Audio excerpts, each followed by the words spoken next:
This is Polyphonic Press, the podcast where two music fans pick a classic album completely at random. Using the patented random album generator, they are given an album to review from a curated list of over 1,000 classic releases, spanning multiple genres. And now onto the show. Here are your hosts, Jeremy Boyd and John Van Dyke.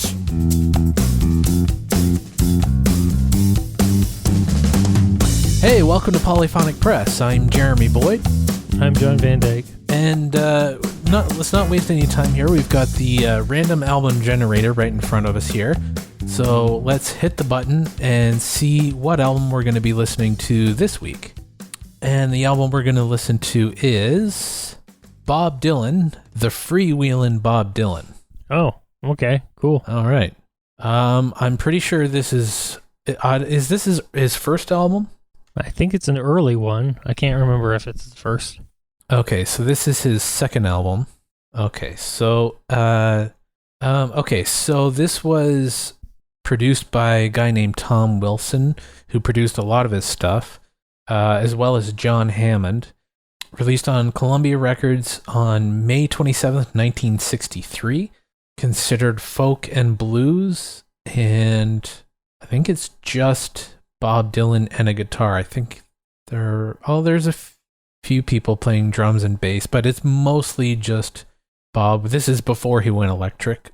Yeah. So this is what it says on allmusic.com. It's hard to overestimate the importance of the Freewheeling Bob Dylan, the record that firmly established Dylan as an unparalleled songwriter, one of considerable skill, imagination, and vision.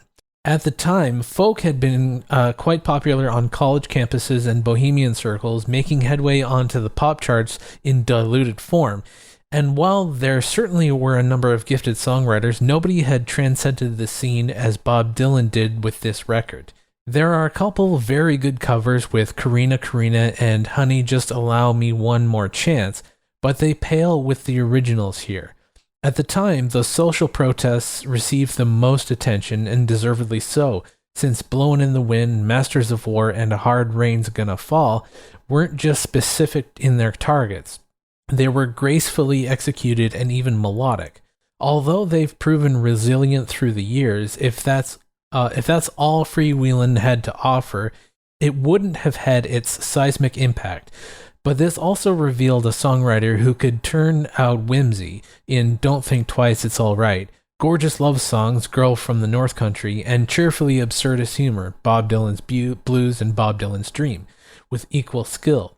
This is rich, imaginative music, capturing the sound and spirit of America as much as that of Louis Armstrong, Hank Williams, or Elvis Presley.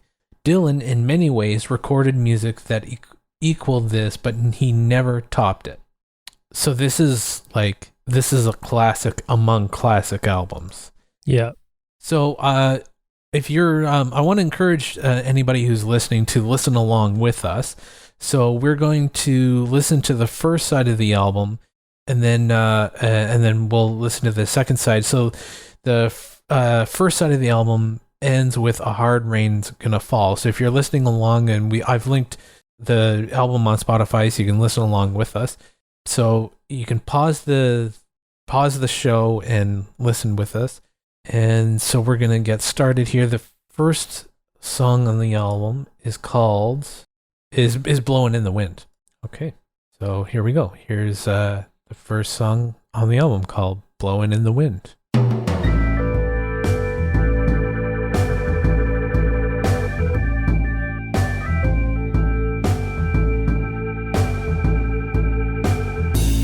All right, so that concludes side one with A Hard Rain's Gonna Fall. I'm kind of surprised that there are, so far, just on the first side, there are so many classic Dylan songs, like Blowin In The Wind, Girl from the North Country, and A Hard Rain's Gonna Fall. I mean, those three right there are like, if people were like only vaguely familiar with his music, they could probably name those songs. Yeah, certainly Blowin In The Wind. Yeah, I've always been a huge fan of Masters of War. That's a great song. Yeah, I like Down on the Highway. I thought that was sort of an interesting take on the blues that he did. Interesting sort of guitar part that he did on there. Yeah, it wasn't typical blues. It was like this riff, this like and then he would ling on the guitar. Every line he would do that, which was really cool. And yeah, that was cool. Yeah, I thought that was pretty cool. And it's a song that I wasn't previously that familiar with, so I thought that was kind of cool. Yeah, and I was just looking, like, how old was he when he recorded this? And he was 21. He was like, his voice, I know everybody goes on about Bob Dylan's voice, but whatever. But like, his voice, that's not the voice of a 21-year-old. Yeah, his voice sounds a lot more mature and seasoned, I guess. Seasoned, yes, that's a good word. I was going to say experience, but I think seasoned's better. What I liked about this, I liked that, I'm sure like in the other songs that are coming, there's going to be more of a band situation, but like what I liked about this is, I know that it's not where he recorded this, but it felt like it sounded like he was just sitting on the edge of his bed playing these songs. Like it's just him and a guitar and a harmonica, strapped around his neck. And it's just him. And I know that, I don't know that for sure, but it sounds like these were all recorded in one take, because in Down the Highway, when he was doing that riff on the guitar and then like ringing out the strings, I could hear the guitar going out of tune a little bit each time he did that. So it's like he's doing it. That must have been, at least that one was all in one take, if not all of them. Could be. And, not edited together or anything like that. So, I mean, they may have been, but it doesn't feel like it was. And I think that's the point. I think what they did was they just laid down different tracks. I mean, I don't know if it was the first take, but I doubt it was first take, or I don't know, maybe some of them were or anything, but I'm sure it was just one take, just one track.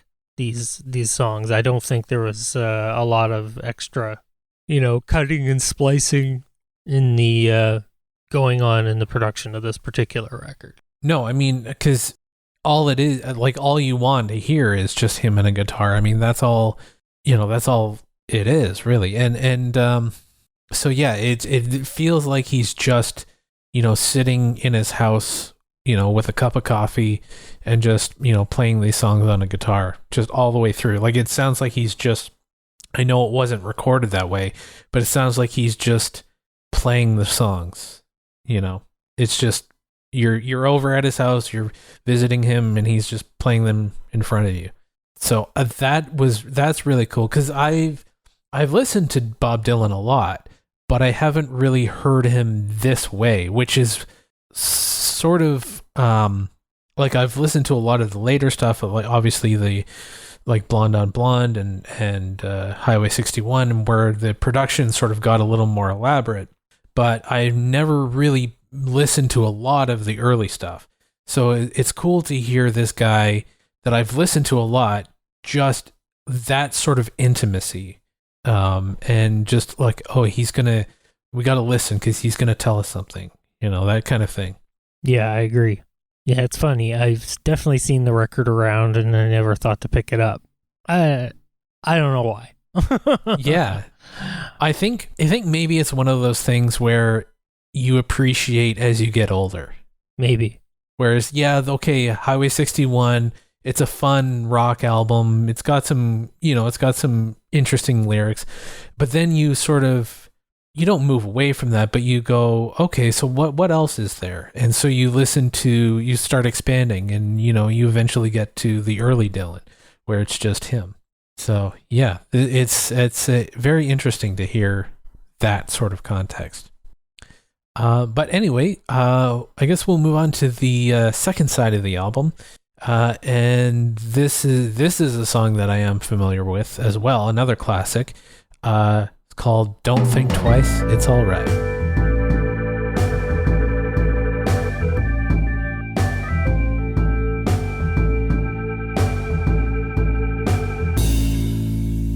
All right, wrapping up the album with I Shall Be Free.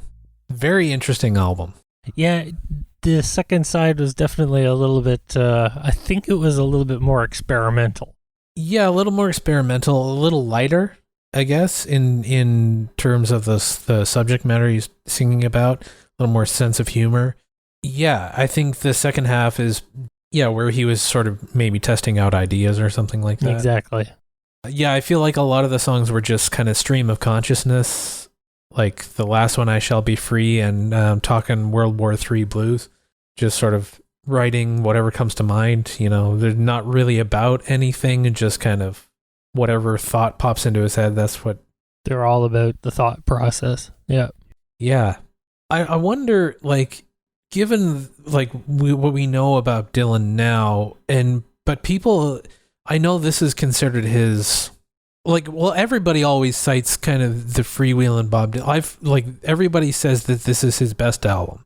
I can see why they say that this is his best album, that this is, because this is his, like, before he went electric, but this is like the pure Dylan, Whether or not it's his absolute best album, I think it's got some of his best songs on it for sure.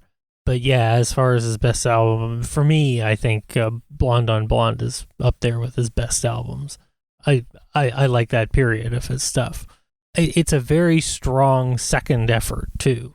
Second album coming out of the gate. This is one 1-2 punch. That'll take anybody out of the knees. Yeah, well, I guess I don't know, like, what. I guess I don't even know what was on his first album. Mostly covers.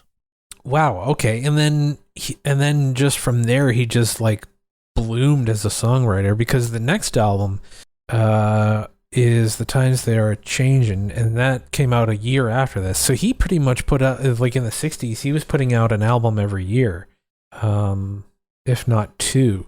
So that's like pretty impressive. And I guess once the floodgates open and you start writing, I guess writing is like anything. Once you start doing it and practice at it, you just get better.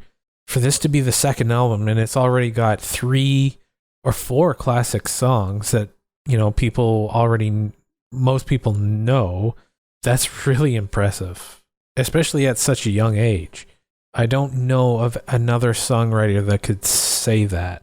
Not quite as young, as legendary as, it's a remarkable achievement. It was a fun listen. I particularly liked, I thought Oxford Town was a really cool song. Yeah, I like that one quite a bit. I also noticed that Carina Carina, when he did that one, I think that's the only track where you could hear some drums and a little bit of a stand-up bass in it. I was just actually reading about the recording process. He recorded this, I guess, in chunks. So some of it was recorded April 24th and 25th, and October 16th, November 1st and 15th in 1962, and then April 24th, 1963, and he recorded it, I guess, all over the place. So he recorded it, part of it in New York, part of it in England. It wasn't a let's sit down, make a record sort of a deal. It was, let's sit down, record a song because I have a song ready. Yeah, and it was recorded over the course of a year, I guess. Yeah.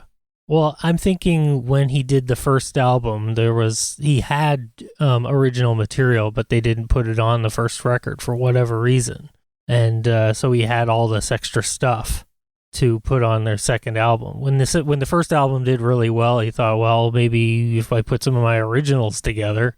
Well, I can't say for sure, but I bet what happened is the record company, like folk music in the early 60s, or at that time, a lot of it was covers. You had all these traditional folk songs that, if you're a folk artist, you have to record. And I guess that's probably the record company saying, you have to do this. This is, you're going to record this. And I guess then he just said, well, on my second album, I'm going to record my own stuff. I'm just guessing, but that probably is what happened. Could be. I'm guessing the success of the first record gave him permission to have more freedom on his second album. And there's a lot of freedom in the second album. You can hear it, like the stream of consciousness songs and whatnot in there. Yeah, and calling two songs, one's Bob Dylan's Blues and the other one's Bob Dylan's Dream, and just playing with the titles. And yeah, it is like just kind of like throwing everything at the wall and seeing what sticks. Though I've noticed like Bob Dylan's known for having some pretty strange titles to some of his songs. These are mostly pretty straightforward titles on this album. I Shall Be Free is a little bit of a strange title for that last song, but because I don't think he says it once in it. But yeah, that's nothing next to some of the other ones that came along later. They're almost Salvador Dali-esque, some of the titles. So anyway, I guess the question is, would you listen to this again? Oh, probably. Yes, I would too. Yeah, that's the question. Yeah, it's always what I'm thinking about when we review these albums. Would I listen to this again? And being that I'm already a Bob Dylan fan, yeah, absolutely, I would. Yeah, it probably wouldn't be my first choice as a Bob Dylan album. It would probably be Blonde on Blonde or Highway 61. But yeah, definitely if I'm in the mood. I guess Blonde on Blonde of that period is sort of like Saturday night, and this is like Sunday morning. It just depends on what mood you're in, right? So, but yeah, that's I would put this up there as one of his best albums. Yeah, I think so. Definitely it's a classic just because of some of the things that are on it, for sure. Yeah, absolutely. Yeah. So I guess we'll end the show there. Thank you so much for listening. If you made it this far, you can check us out at polyphonicpress.com. You can, we'd love to hear from you. You can drop us a line. Just go to the contact page and send us a message, and maybe we'll read it on the show. And you can, if you feel inclined, you can also help us out on Patreon. You can go to patreon.com/polyphonicpress. You can get lots of cool perks there. And yeah, I guess that's about it. I'm Jeremy Boyd. I'm John Van Dyke. Take it easy.